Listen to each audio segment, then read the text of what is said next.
Allahu Akbar, Allahu Akbar. Assalamualaikum warahmatullahi wabarakatuh. Nabi Ayub adalah cucu dari Nabi Ishaq bin Ibrahim alaihissalam.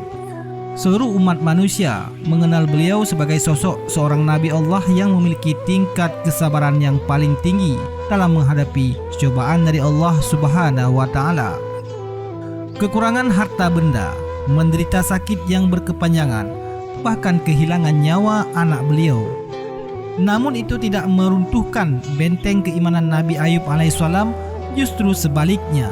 Semua itu semakin menambahkan cinta dan ketaatan kepada Allah Subhanahu wa Ta'ala.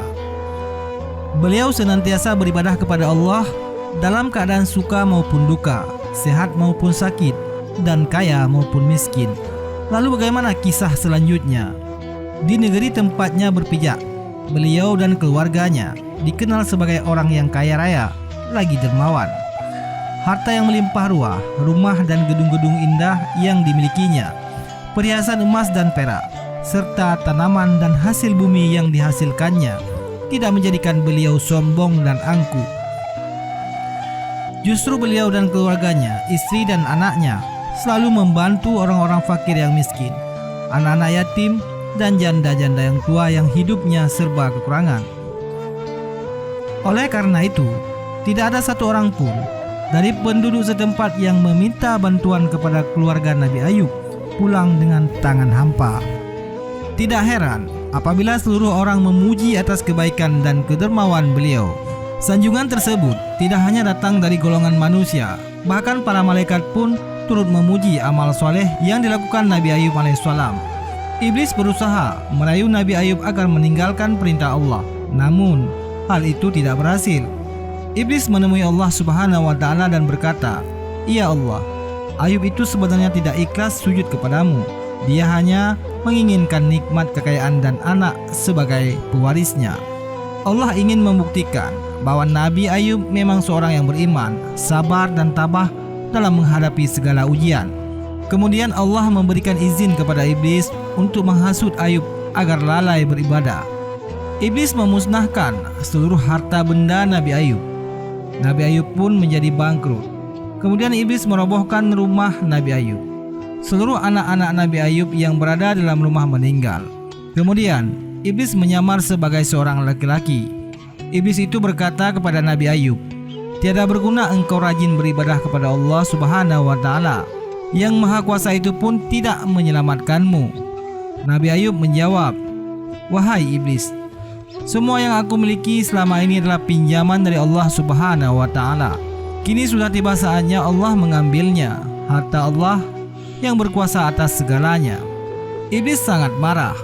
Dia menemui Allah lagi dan menyatakan kekecewaannya. Untuk ketiga kalinya, Allah memberikan izin kepada iblis untuk mengganggu kesehatan Nabi Ayub.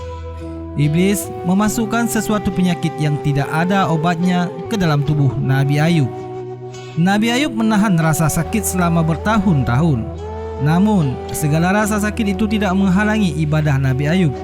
Penyakit Nabi Ayub semakin lama semakin parah.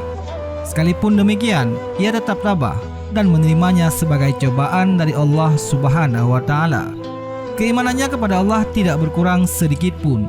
Justru, beliau semakin rajin beribadah dan mendekatkan diri kepada Allah Subhanahu wa Ta'ala.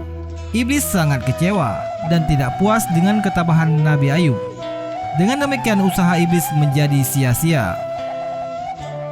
Penyakit Nabi Ayub sangat parah hingga ia hanya dapat berbaring. Semakin lama kondisinya semakin buruk. Penyakit ini ia derita sudah 18 tahun. Masyarakat di sekitarnya melupakan kedermawanan Nabi Ayub. Selama beliau sakit, seluruh penduduk sekitarnya mengasingkan dirinya. Hanya istrinya yang mengurus segala keperluan Nabi Ayub. Namun, iblis lalu menghasut istri Nabi Ayub yang bernama Rahmah. Iblis membisikkan kebencian ke dalam hati istri Nabi Ayub. Pada suatu hari, istri Nabi Ayub mengatakan hal-hal yang menyakiti Nabi Ayub, hingga beliau pun sangat sedih. Ia bersumpah, apabila ia sembuh kelak, ia akan memukul istrinya sebanyak 100 kali. Pada saat kondisi Nabi Ayub semakin lemah, Allah menurunkan wahyu kepadanya. hentakkanlah kakimu sehingga muncullah air yang sejuk untuk mandi dan minum. Nabi Ayub menghentakkan kakinya ke tanah sehingga air keluar. Air tersebut digunakan untuk mandi dan minum Nabi Ayub. Tidak lama kemudian, tubuh Nabi Ayub kembali sehat. Bahkan ia lebih sehat dan kuat dibanding sebelumnya. Setelah sembuh, istri Nabi Ayub kembali kepada suaminya. Nabi Ayub teringat dengan sumpahnya, namun ia tidak sampai hati memukul istrinya. Oleh karena itu, ia tidak dapat memenuhi sumpahnya. Setelah itu turunlah perintah Allah agar Nabi Ayub melaksanakan sumpahnya. Ia diperintahkan untuk memukul istrinya menggunakan 100 helai rambut yang diikat. Kisah Nabi Ayub ini telah diceritakan dalam Al-Quran surat Syad ayat 41 sampai dengan 44 yang artinya, dan ingatlah akan hamba kami Ayub ketika ia menyeru Tuhannya, sesungguhnya aku diganggu setan dengan kepayahan dan siksa.